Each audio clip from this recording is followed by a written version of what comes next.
नमस्कार, आर्यवर्त टाइम्स देख रहे हैं आप। मैं हूं आपके साथ पूजा।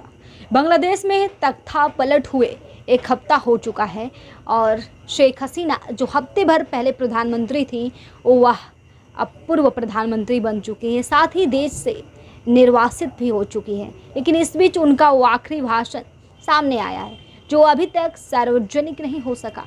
प्रधानमंत्री पद से इस्तीफा देने और ढाका स्थित अपने आवास से निकलने से पहले शेख हसीना राष्ट्र को संबोधित करना चाहती थी, खासकर उन प्रदर्शनकारियों को जिनके आंदोलन के कारण उन्हें प्रधानमंत्री पद छोड़ने के लिए मजबूर होना पड़ा। प्रदर्शनकारी उनके दरवाजे तक पहुंच गए थे और देश के आला अधिकारी और बड़े अधिकारी, सुरक्षा अधिकारी, उन्होंने देश छोड़ने की सलाह दे डाली।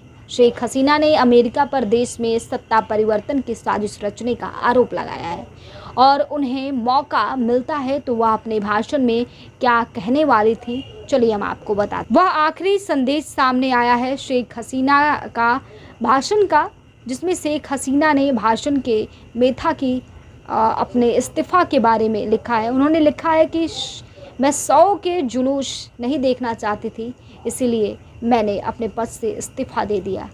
मैंने प्रधानमंत्री पद से इस्तीफा दे दिया। सत्ता में बनी रह सकती थी और मैं सेंट मार्टिन द्वीप यदि मैं अमेरिका को सौंप देती तो मैं आज सत्ता में बनी रहती। मुझे प्रधानमंत्री पद से इस्तीफा देने की ज़रूरत नहीं पड़ती। प्रधानमंत्री पद पर आज मैं बनी रहती। शेख हसीना ने कहा कि मैं उन छात्रों के शव पर राजनीति नहीं करना चाहती थी जो कि आज प्रदर्शनकारी हुए हैं और पूरे बांग्लादेश को जला रहे हैं। मैं चाहती नहीं थी कि हमारे देश में हिंसक झड़प हो, हिंसक घटनाएं हो और इस तरह से हमारे देश की संपत्ति को नुकसान पहुंचाया जाए, क्योंकि जितने भी प्रदर्शनकारी मारे गए हैं वो भी हमारे अपने ही हैं और उन्होंने ही हमें प्रधानमंत्री की कुर्सी तक पहुंचाया है। हम आपके नेता हैं और मैं कभी नहीं चाहती कि मैं अपने देश के प्रदर्शनकारी छात्रों के शव पर राजनीति करूं।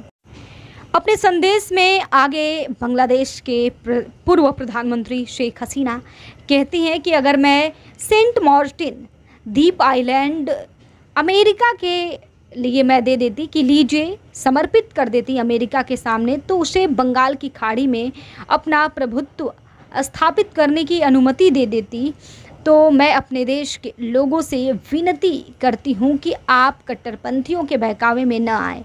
और अवामी लीग नेता को छात्रों के हिंसक विरोध प्रदर्शन के बीच इस्तीफा देना पड़ा और देश से भागना पड़ा, जो आरक्षण के खिलाफ एक आंदोलन के रूप में शुरू हुआ। और शेख हसीना सरकार के साथ साथ गतिरोध पूरे बांग्लादेश का बदल गया।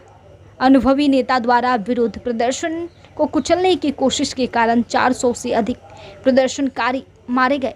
भाषण महका गया और मैं देश में रहती तो देश में अधिक और जाने जाती, अधिक संसाधन नष्ट हो जाते। मैंने बाहर निकलने का बेहद कठिन निर्णय लिया।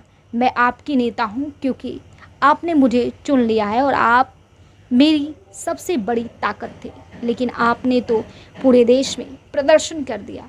मैं देश से बाहर निकली तो मुझे बहुत दुख हुआ। ये बहुत बड़ी बात है, क्योंकि कभी भी आप अपने देश, अपने मुल्क, अपने वतन को छोड़ते हैं तो सबसे ज़्यादा दुख किसी को होता है तो उस व्यक्ति को होता है जो अपने देश, अपने वतन को छोड़कर जाता है। और इस बात का दुख बांग्लादेश के पूर्व प्रधानमंत्री शेख हसीना को है। फिलहाल इस खबर में बस इतना ही। बने रहिए हमारे साथ, देखते रहिए आर्यवर्त टाइम्स। धन्यवाद।